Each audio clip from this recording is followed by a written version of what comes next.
What if I told you the greatest superhero of all time is a superhero you haven't even heard of? And he has made more money than the entire Marvel Cinematic Universe. For the past 15 years, superheroes have ruled in Hollywood, and also in our wallets.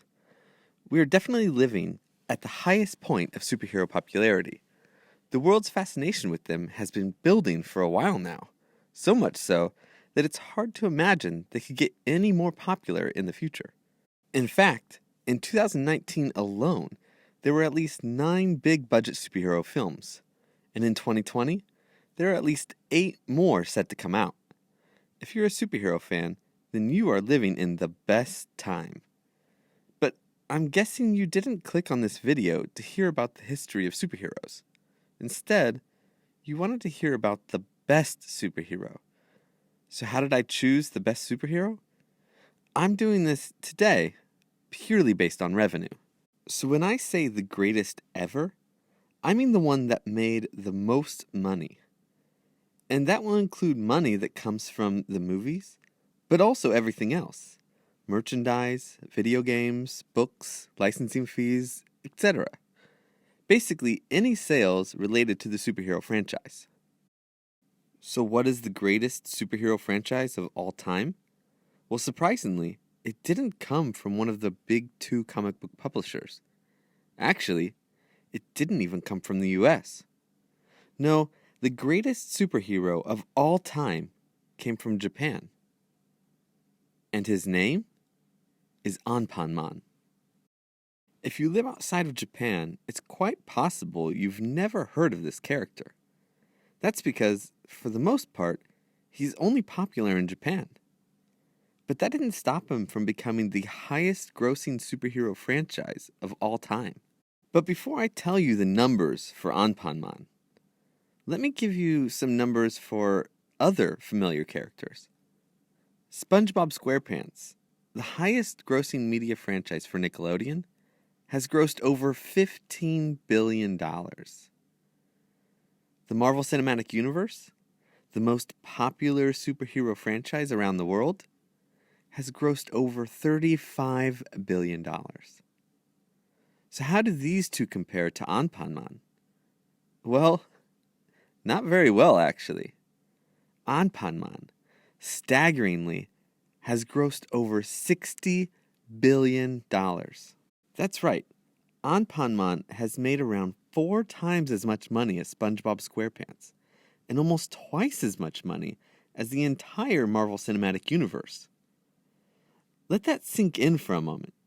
Anpanman has made more money than Iron Man, Hulk, Thor, Captain America, Black Panther, and the Guardians of the Galaxy combined. But it doesn't stop there. Anpanman isn't just the highest grossing superhero franchise. It ranks as the 6th highest grossing media franchise in the world. That ranks it well above icons like Harry Potter and Mario, and just under Mickey Mouse and Friends. Not bad considering almost all of its revenue comes from Japan. So what is Anpanman?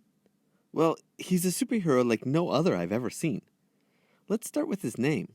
Anpan is basically a shortened version of 2 words, anko and pan. Anko in Japanese is the word for red bean paste, and pan just means bread. So his name basically means a pastry or bun stuffed with red bean paste, which is a very common treat in Japan. So yeah, Anpanman is an anthropomorphic superhero pastry. And he has a lot of other pastry heroes that fight by his side. The other heroes include characters based off of white bread, cream bread, and melon bread, just to name a few. So as you can probably tell, Anpanman is not really for adults. Instead, its target audience is children around 5 years old. So what's the story of Anpanman? Anpanman, like most superheroes, tries to save those in need. The poor, the hungry, the less fortunate. But it's the way that Anpanman helps them that stands out. Remember how I said that Anpanman is different? Well, it's not just because he's a talking piece of bread. I mean, that's kind of strange, but it's also a story for 5-year-olds, so it kind of makes sense. No, what makes Anpanman strange is how he helps people. He helps those in need by breaking off a piece of his own face and feeding them. The food gives them strength, while consequently weakening Anpanman. And this has become somewhat of the theme of Anpanman, the idea of self-sacrifice, or giving of oneself to help others. You might be wondering then, what happens to Anpanman? Do the pieces just grow back? No. This is another interesting and strange part of the story. Anpanman continues to give of himself, even to the point where he is sometimes left headless. Finally, though, he will return home to his creator, Uncle Jam the baker, who will bake him a new head to replace the old one he gave away. This story was created by Takashi Yanase. Born in 1919, he didn't create the first Anpan picture book until 1973, when he was 54.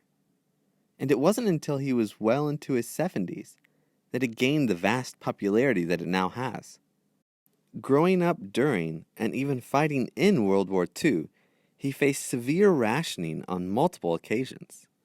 These moments from his past, when he dreamed of having an anpan to eat, served as the inspiration for the story. Some other interesting things to note. BTS created a song called Anpanman, and Anpanman is one of the inspirations for another popular Japanese superhero, One Punch Man.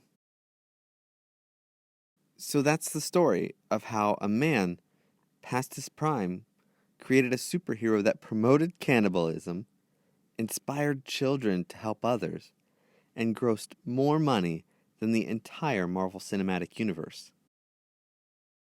If you've enjoyed this video, don't forget to like and subscribe. And if it's not too much to ask, share it with your friends. I appreciate all the support.